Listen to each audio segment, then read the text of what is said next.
Nature or Nurture, sagt man im Englischen. Die Gene oder die Umgebung. Was prägt uns mehr? Die ewige Frage und Diskussion, die nie zu einem Ergebnis führen können, denn inzwischen wissen wir, dass die Gene einen Teil unserer Persönlichkeit bestimmen, aber eben auch auf Umweltreize reagieren. Wie wir sind, ist nicht in Stein gemeißelt.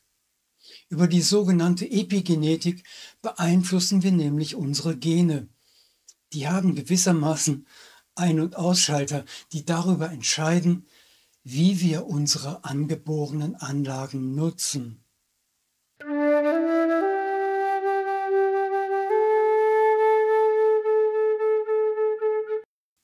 Es gibt Ereignisse, die dafür sorgen können, dass so ein Genschalter dauerhaft aktiviert wird und dass manche Menschen sich in bestimmten Situationen in Gefahr wähnen, während andere das ganz gelassen sehen.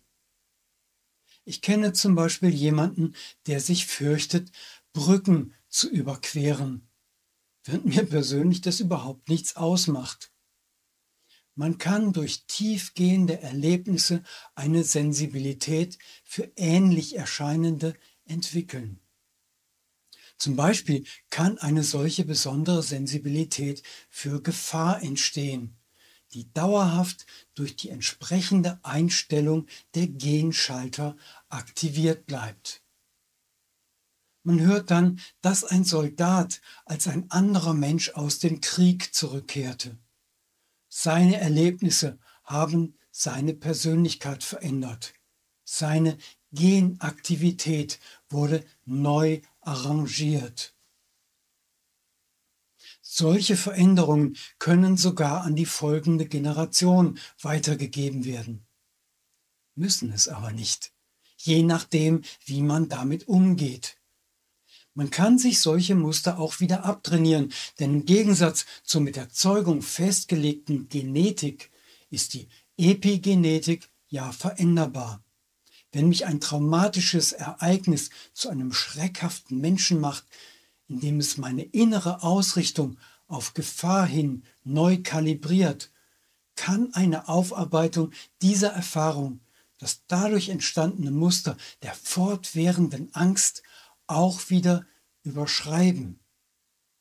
Bleiben diese epigenetisch bedingten Veränderungen der Persönlichkeit aber unbewusst und entziehen sich dadurch einer Verarbeitung, bedeutet das, dass, was wir als unsere Persönlichkeit zu akzeptieren gelernt haben, durch Umgebungsreize in der Vergangenheit geprägt wurde und weiterhin gesteuert wird, ganz unabhängig davon, ob diese Reize in der Gegenwart überhaupt noch bestehen. Und da solche angelernten und epigenetisch untermauerten Verhaltensweisen sogar über Generationen weitergegeben werden, kann ein Teil dessen, von dem wir denken, so bin ich eben, demnach sogar auf Einflüssen beruhen, auf die unsere Großeltern reagiert haben. Ein neugeborenes Baby verfügt zwar über die Fähigkeit zur Wahrnehmung der Vorgänge in seinem Innern, denn es bemerkt ja, wenn sein Bauch wehtut. Es ist aber nicht in der Lage, dies innerlich zu definieren und in Worte zu fassen. Das geht noch nicht. Doch es bemerkt ebenfalls, dass sein Weinen Reaktionen in der Umgebung auslöst. Es kommt jemand, schaut besorgt und hilft ihm. Und schließlich entdeckt es, dass sich das Gesicht dieser Person aufhält, wenn es lächelt. Es erkennt sich selbst im Gegenüber. Ich freue mich und das spiegelt sich im Gesicht von Mama und Papa wider. Unsere Resonanz in der Außenwelt lässt uns selbst erkennen. Wir beginnen, uns unserer selbst bewusst zu werden und damit beginnt die Individualisierung und das Suchen und Finden unseres Platzes in der Gemeinschaft. Es ist dieses Spiel von Verhalten und Resonanz, das uns prägt. Eine positive Resonanz von Mama und Papa kann also die Folgen einer schrecklichen Erfahrung von Opa im Krieg mildern und meine Gene so ausrichten, dass ich mich sicher fühlen kann. Und dann stehen wir vor der folgenden Aufgabe, für den Fall, dass es unser Ziel sein sollte, spirituelle Erkenntnis zu erlangen. Was nun wieder offensichtlich ein den Menschen innewohnender Trieb ist, sonst hätten sie nicht überall auf der Welt nach Antworten auf ihre Frage nach dem Sinn gesucht. Wie gehen wir über das individuelle Ego, seine Definition und Geschichte und über das Ego der Gemeinschaft hinaus, um die Gemeinschaft allen Seins und unsere Zugehörigkeit dazu zu erkennen, ohne uns selbst darin zu verlieren? Welchen Sinn sollte es ergeben, sich vom persönlichen Ego und dem der Gemeinschaft, zu der man zählt, zu lösen? Letzteres kann ja die Familie sein oder die Schulklasse, jede Gruppe, zu der man sich gehörig fühlt, bis letztlich zu der, die das ganze Land bildet. Jedes hat seine eigene Identität, Tradition, Folklore und Eigenschaften, über die sich dann wiederum auch die einzelnen Menschen identifizieren. Das könnte man auch als Klischees bezeichnen. So wie die Deutschen als fleißig, effektiv und humorlos gelten, werden Italiener als spontan, ausgelassen und chaotisch angesehen. Das sind Bilder von Menschen und Nationen. Es sind nicht die Menschen selbst. Eine Denkfalle liegt darin, dass man geneigt ist, das Bekannte auf und das Unbekannte abzuwerten.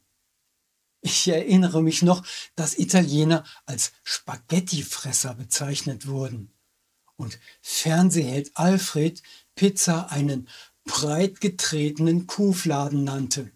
Pizza gleich ausländisch, gleich ungenießbar, so lautete das ungeschriebene Gesetz. Mittlerweile hatten wir jahrzehntelang Zeit, Italiener kennenzulernen. In jeder Stadt leben ja welche. Und in Urlaub waren die meisten von uns ja auch schon dort. Unmerklich hat sich das Bild gewandelt. Aus unbekannt wurde bekannt und aus bekannt wurde beliebt. Diesen ganzen Prozess hätte man sich auch ersparen können, wäre man ihnen von vornherein ohne die Verhaftung an Selbstbild und Gruppenbild begegnet. Die eigene Identität bietet immer Stabilität und Sicherheit, aber eben gleichzeitig auch Konfliktpotenzial. Die Überwindung dessen birgt stattdessen das Potenzial für Freundschaft und Frieden, auch wenn es zunächst Furcht einflößt. Das ist gemeint mit der Blütenessenzenmischung Not Me, Not You. Du und ich, wir sind nur so lange voneinander isolierte, sich feindselig gegenüberstehende Menschen, wie wir den Einflüsterungen unserer Egos nachgeben. In dem Augenblick, in dem ich mich von dieser Illusion löse, verwandle ich mich in ein Wesen, das ein anderes Wesen trifft. Dann beurteile ich nicht und verurteile ich nicht. Der Mensch, der ich bin, grüßt den Menschen, der du bist.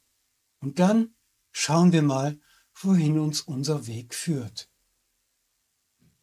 Bei der Blütenmischung Not Me, Not You geht es genau darum, das Nicht-Verhaftetsein an Egos, sowohl das eigene wie das des Gegenüber und erst recht nicht das der Gemeinschaft, sondern das Fließen mit dem Geschehen. Jede Sekunde als ein neues Erlebnis akzeptieren, statt sich von dem leiten zu lassen, was in der Vergangenheit geschah und mein und dein Dasein definierte. Das könnte man als die Auflösung des Selbst bezeichnen, was beängstigend erscheint. Doch bei dieser Blütenkombination geht es nicht um die Vernichtung des Selbst, sondern die freiwillige und zeitweise Aufgabe. Wir benötigen es ja im Alltag. Doch Not Me, Not You soll unserer Seele die Möglichkeit aufzeigen, dass es noch mehr gibt als das, was wir schon kennen. Warum Angst vor dem Verschwinden von etwas haben, das laut Buddhismus ja ohnehin gar nicht existiert? Alle Verhaftungen loslassen, das Ich loslassen, genau wie das Du. Keine Meinung haben müssen, schon gar nicht zu allem und jedem, keinen Standpunkt und wird es auch noch so sehr von einem verlangt. Weder mit dem Strom schwimmen, noch dagegen schwimmen. Überhaupt nicht schwimmen, sich dem Universum anvertrauen, aufhören, alles kontrollieren zu wollen. Es ertragen können, vollkommen unwichtig zu sein, nicht mehr Recht haben müssen.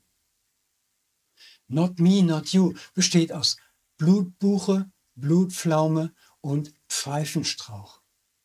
Die Blutbuche gibt uns die Essenz des Endes, gleichsam des Todes von etwas, nicht notwendigerweise ein schlechtes Ende oder eines mit Schrecken, vielmehr ein sanftes, ruhiges, einverstandenes.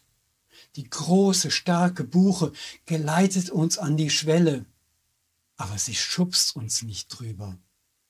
Der starke Freund und Ratgeber, den wir uns immer gewünscht haben, der uns leitet, aber doch die Freiheit zu eigenen Erfahrungen ermöglicht. Pfeifenstrauch steht für Kontemplation, Einsicht und Gleichgewicht. Seine Essenz wirkt wie ein umsichtiger Steuermann durch das Chaos. Wenn Kräfte einen zu zerreißen drohen, dann sorgt er für Zentrierung. Im Dunkel das Licht erkennen können.